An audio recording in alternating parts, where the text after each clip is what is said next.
Bonjour Internet, ça c'est ma tête à indexer, tête rotative Phase 2 que j'ai acheté il y a plusieurs années, mais j'ai pas les plates pour indexer. Alors j'ai fait une recherche sur Internet, 440$. C'est les plus cheap que je pouvais trouver pour les Phase 2 parce qu'il y en a plein d'autres à 100$ mais qui ne fitaient pas là-dessus nécessairement. Là, il aurait fallu que je les modifie, il n'y avait pas le même nombre de trous, c'était pas le bon bolt pattern. Alors, j'ai décidé d'y aller autrement. Pour 339$, j'ai une tête à diviser Vevor. Une table rotative avec un choc de 5 pouces. Les plates pour diviser. J'ai coupé mon manuel. Un tailstock. Un set de mouchoirs supplémentaires intérieur-extérieur. Fait que la décision n'était pas difficile. Pour le même prix. C'est sûr que ça, c'est un petit peu plus cheap. Mais on verra. Ça pèse cinquantaine de livres.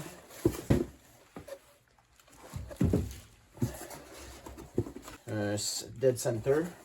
Le petit pointeau pour les plates. Division plate. Deux plates en question.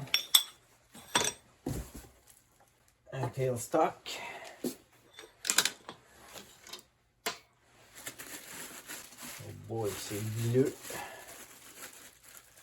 Choc de 5 pouces. Oh boy, ça a passé au feu, ça. Ça a été trempé, mais ça a changé de couleur. Fait que je vais faire un petit dégraissage, puis on va essayer d'assembler ça.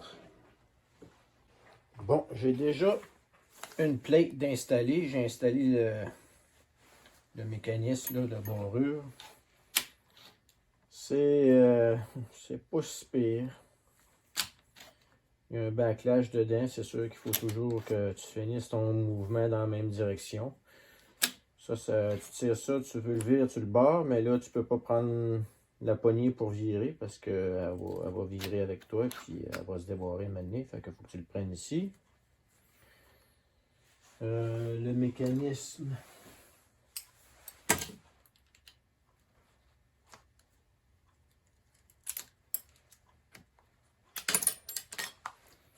Ce mécanisme-là ici, c'est pas terrible. Une genre de fourchette là ici pour serrer le compas qu'on appelle, je crois. La vis qui sert à écarter les deux pattes, elle interfère avec la fourchette du milieu. Là. Fait que quand tu vires ça, ben il faut que tu vires la fourchette avec. C'est pas terrible. Ça tourne pas tout le temps. J'ai enlevé la petite fourchette, là. Elle était difficile à tourner. Fait que ça, c'est une plaquette, une feuille qui a été découpée au laser. On voit le trou d'entrée ici. Il y avait un petit beurre. Fait que on va s'enlever ça un peu. Je vais limer ça. On va arrêter assez dur, ma glisse. Il y aurait un bon nettoyage à faire, là. J'ai vu des vidéos sur YouTube, là. C'est plein de chips de métal partout, plein de poussière. J'ai complètement enlevé le compas. Ça, ça a l'air d'être en aluminium. C'est du casting. On voit les points d'injection. Il y avait encore des petites bosses. Ça faisait que le mouvement n'était pas très linéaire. Alors, je l'ai sablé un peu, limé, tout. Ça a l'air mieux. Ça glisse là-dessus. C'est encore un petit peu raide. Je vais réassembler tout ça.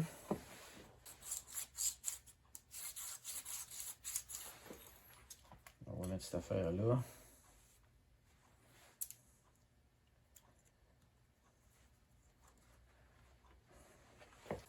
Ouais, là, je l'ai trop bien nettoyé. Ça glisse tout seul. C'est mal fait un peu. Le spring de ça, c'est mal plié. En tout cas. Bon, j'ai tout réassemblé ça.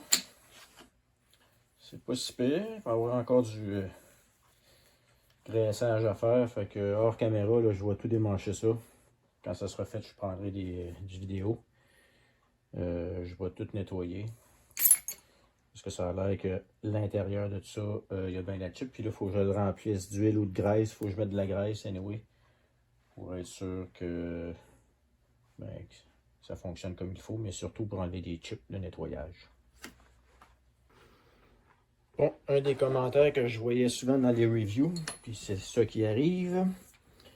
Ça, c'est le genre de dead center là, du tailstock qui va ici. Quand tu l'ajustes, tu viens serrer avec cette clé à laine là. Ça vient squeezer ça. J'ai beau le squeezer le plus fort que je peux là. Ça vient pas serrer. Fait que ces slots là ici sont pas assez longues. Fait que je vais prendre un petit cutter grinder là, puis je vais essayer de allonger la fente qu'il y a là. Pour que ça soit plus flexible au bout. Ça va être plus facile à venir serrer.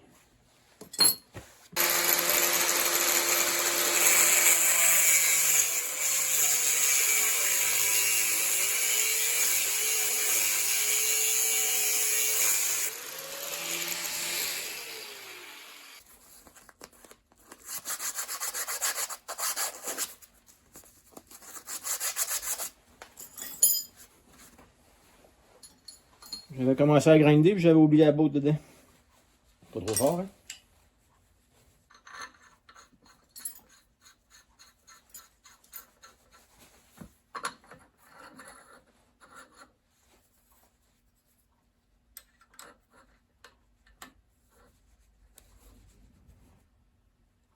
Bon, ça c'est beaucoup mieux. Tantôt, j'étais obligé de me mettre à deux mains. Que ça marche. Une autre affaire, c'est quand on met cette pièce-là dans sa fourchette. Ça aussi, c'est super lousse. Puis les deux boulons qui vont là, on est obligé de les serrer à mort pour que ça serre. Fait que j'ai été capable de rentrer deux chimes de cuivre ou de laiton ou de brasse. Fait que je pense que je vais me faire deux chimes.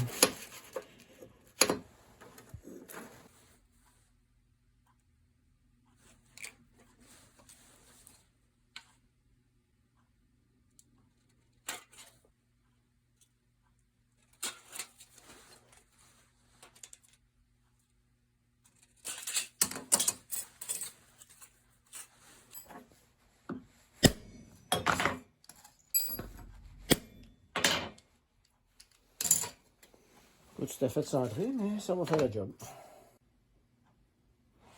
Bon, j'ai fini par les rentrer.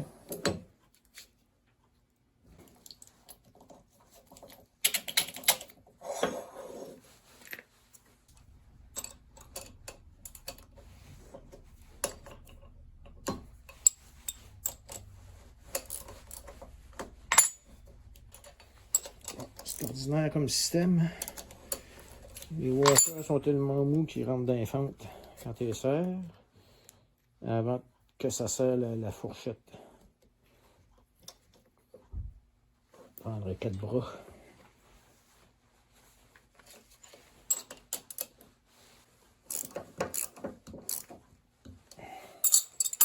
Donc je mets des washers plus solides, les washers renfoncent. Bon, ça c'est correct. Une autre affaire, quand on serre cette vis-là ici, ça c'est genre de grosse noix avec une fente pour venir pousser là-dessus. Là. Il était lousse quand je l'ai reçu, ça vissait tout de bien, mais quand je le serre, ben, vu que ça a été tapé tout croche, l'angle, les deux axes sont pas parallèles, là, fait que je vais être obligé de limer ça ici un petit peu. Parce que là, ça pogne.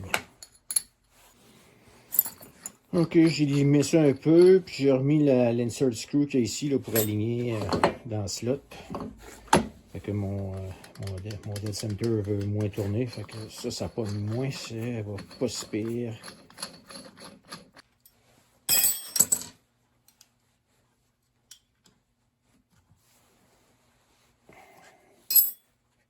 Excellent. Fantastique.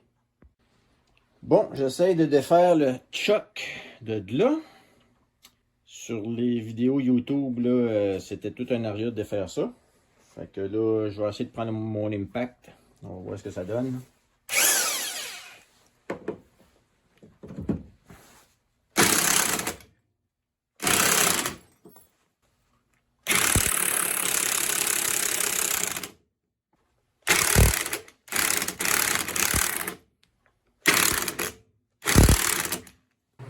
Bon, j'ai réussi. J'ai rentré une rallonge dans le trou de la clé là, pour serrer le choc. Ça a l'air à avoir dévissé.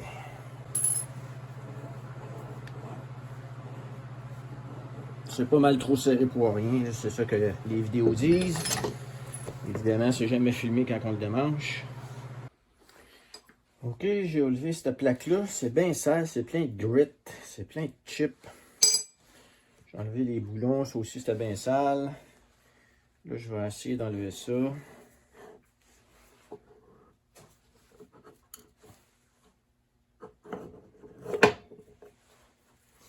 Hein? J'avais échappé mes 2 morceaux tantôt.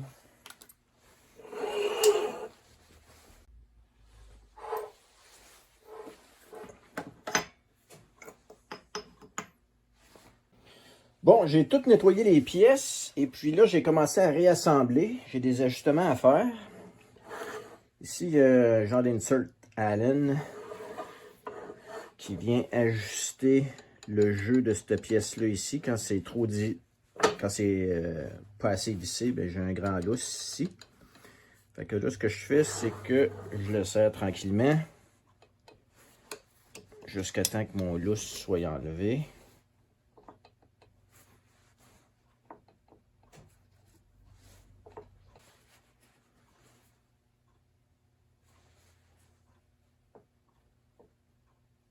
Je sors plus de lousse. J'ai une petite vis qui vient ici pour venir barrer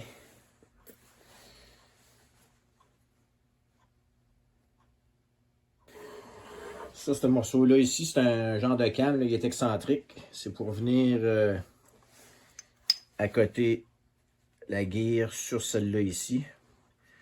On la tourne tranquillement, ça décentre l'axe, le shaft, fait que ça va venir chercher le backlash pour ça ici.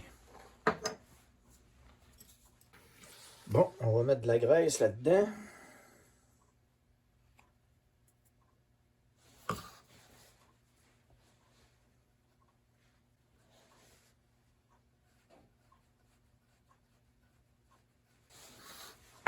Je vais remettre de la graisse.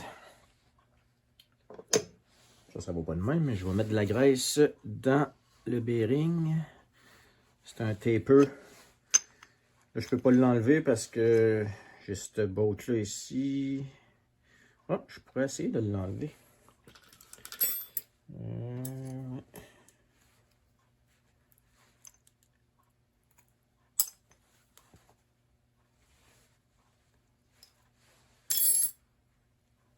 Ouais, ça c'est serré, puis j'ai pas d'outil pour défaire ça. Je vais laisser ça de même. Des fois, c'est mieux de pas toucher. Je vais juste pacter ça de graisse.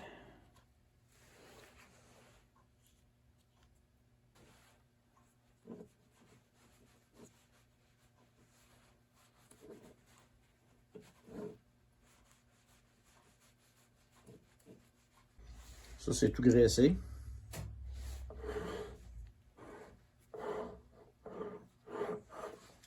On va rentrer ça dans son trou.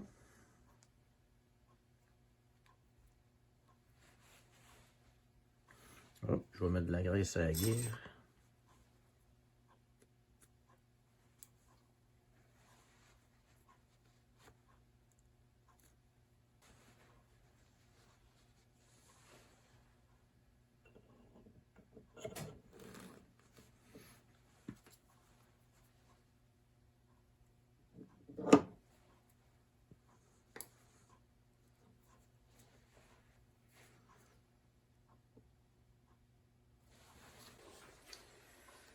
Trois petites bottes.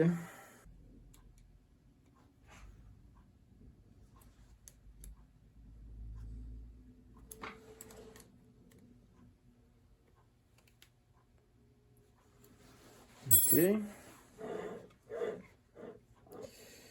Là, on va aller mettre un truss washer, un truss bearing. Bon. Un truss washer. On va mettre de la graisse là-dedans.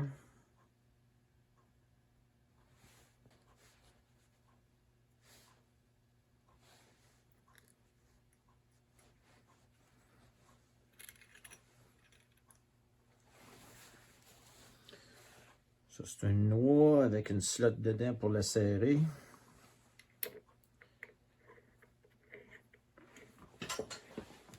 Je vais la serrer jusqu'à temps que ça commence à faire crunch.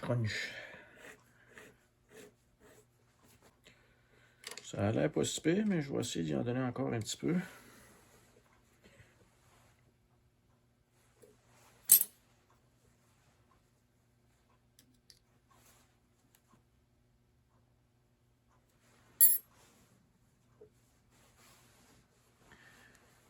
C'est un peu dur, mais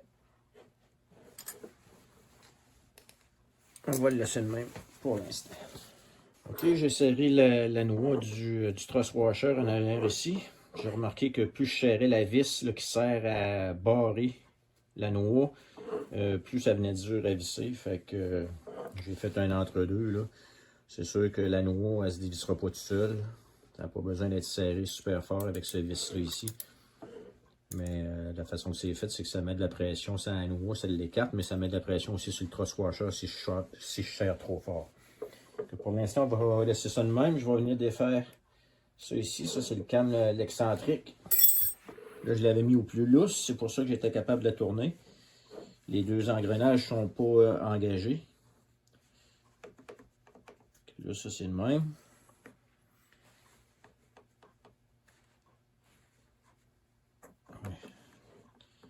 J'ai du backlash. J'en ai moins. Ce que je vais faire, c'est que je vais venir de la côté. Oh boy, ça c'est tough.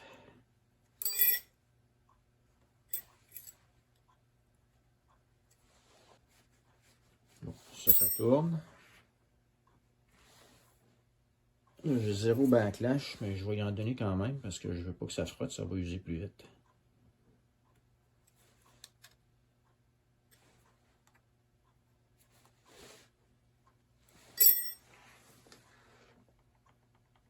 J'ai un petit backlash de rien. C'est pas super grave. De toute façon, quand on machine, on vient serrer le shaft, là, on ne se fie pas entièrement à l'accouplement des deux engrenages. Il faut toujours serrer notre shaft. Je vais remettre cette plate-là. 3 vis. C'est vraiment des petites vis de rien du tout. C'est ça qui tenait ma plate tantôt quand j'essayais de... Quand j'ai mis deux bolts ici pour le barrer avec l'impact gun pour essayer de défaire le choc. C'est ces 3 petites vis-là qui tenaient tout ça. J'ai été chanceux de ne pas les scraper.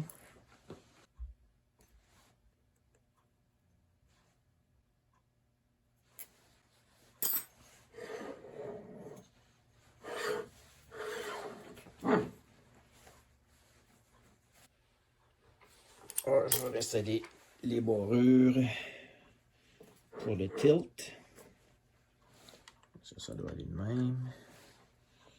Celle-là, il y a une petite fente ici vers le rayon.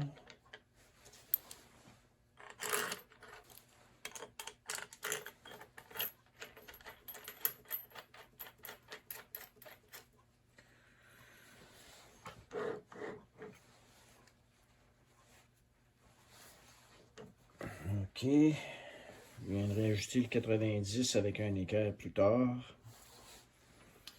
Je vais aller voir le Chuckster.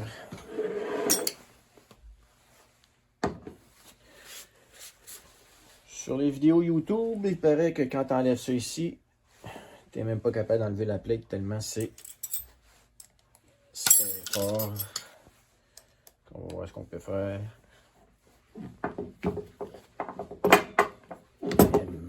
Monsieur.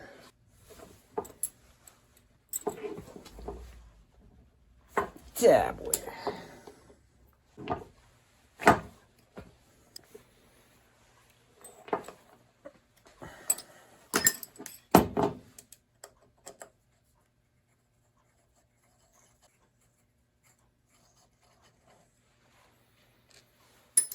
Ce qu'il disait, c'est de faire un trou, taper, puis visser une botte pour venir séparer les deux morceaux.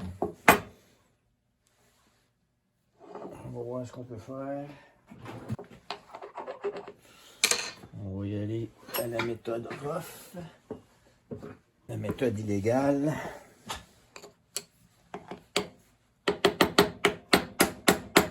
Voilà.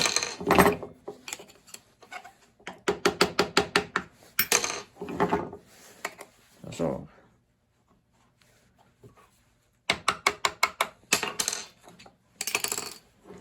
Ce que je vais faire avant, je vais faire une marque avec un pic. Je vais juste faire une petite graphine ici.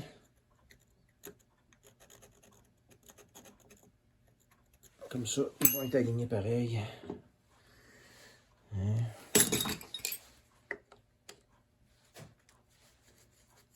On va aller voir le milieu de ça. Ça a besoin de nettoyage. Ça, c'est en plastique. Ouais, encore la méthode illégale.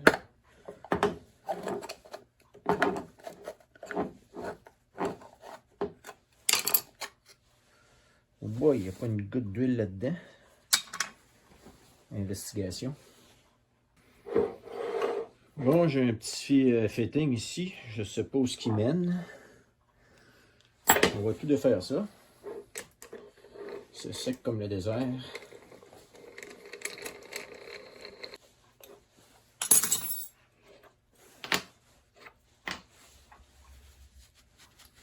Ça, en passant, j'ai un autre set de mâchoires. Les rayons intérieurs pour seront installés à l'inverse. Tenir un diamètre intérieur et tenir un diamètre extérieur. Ceux-là sont comme ça. Et puis ceux-là sont comme ça. Je vais regarder 2, 1, 3. Ils sont numérotés 1, 2, 3. On va défaire ça ici.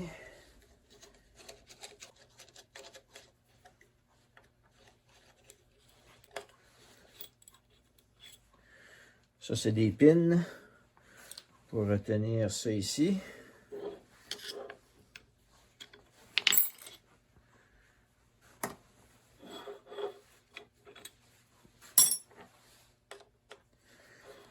Sûr que c'est pas un choc qui tourne à 500 RPM, là. Mais quand même, on va y mettre un petit peu de graisse. Ça va finir faire moins de crunch. Ok, j'ai continué à cogner dessus. Fait que je vais passer un petit peu de papier sablé là-dedans. Là. C'était pas mal tête. Je vais graisser ça un peu. Nettoyer.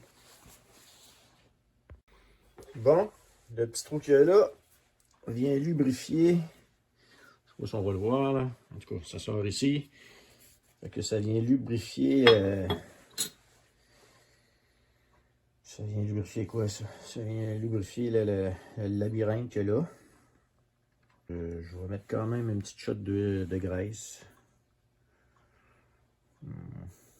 Ouais. Mais légère.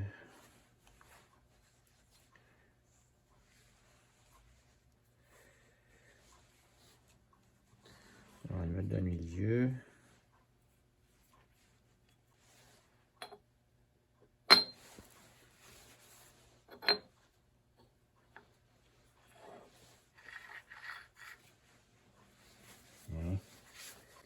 On va mettre là-dedans.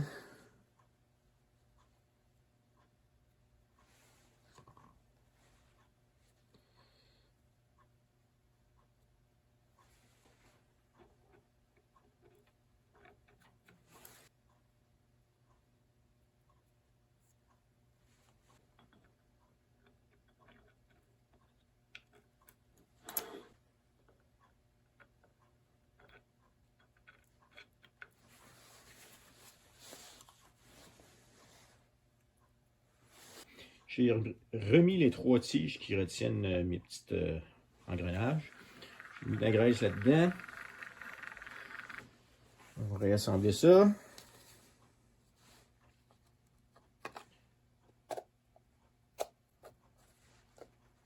Ce que je pourrais faire, c'est mettre mes petites vis avant.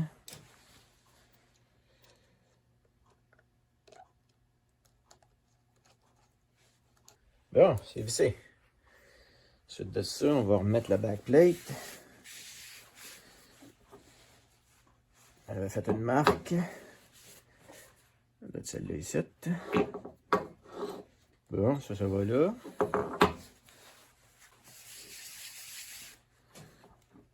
Fait que ma marque est là.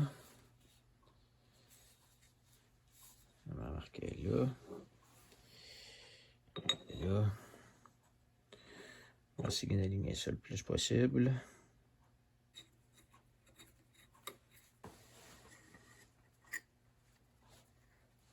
Là. Je ne serrerai pas ça en fou.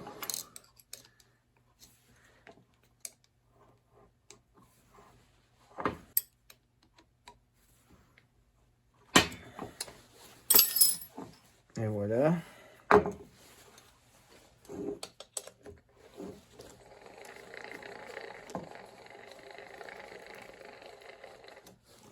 Ça fait des clouc-clouc, mais c'est pas super. On va aller mettre, s'il y a de l'air à avoir un 1, que je veux quand même mettre le 1. Quand même. C'est là qu'on va le mettre. Là haut. Ça c'est 1. 2 est là.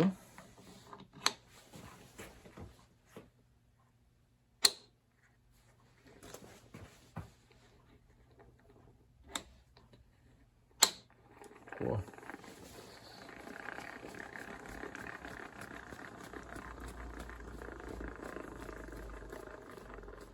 Succès. Suivant annexe. Fait que on va aller visser ça là-dedans.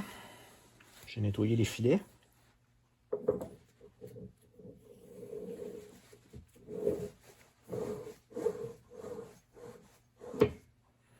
Boing. Là, pour aller serrer ça, je pense que je vais faire la même méthode que tantôt. Je vais venir me mettre 2 bottes là-dedans pour le coincer. Puis je vais le serrer. J'ai mis 2 bottes ici dans l'anneau troué. Là. Puis je vais venir serrer ça délicatement.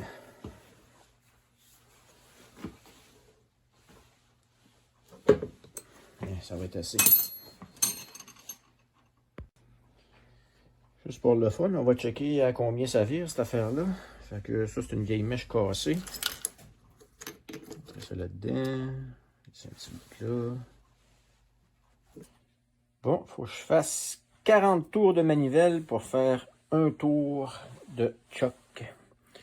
J'ai ajusté mon 0.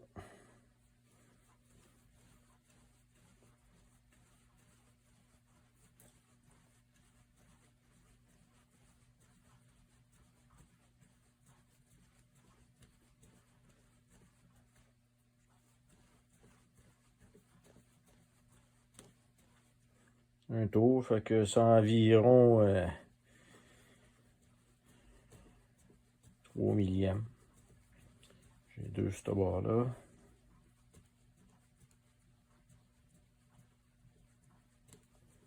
Un là.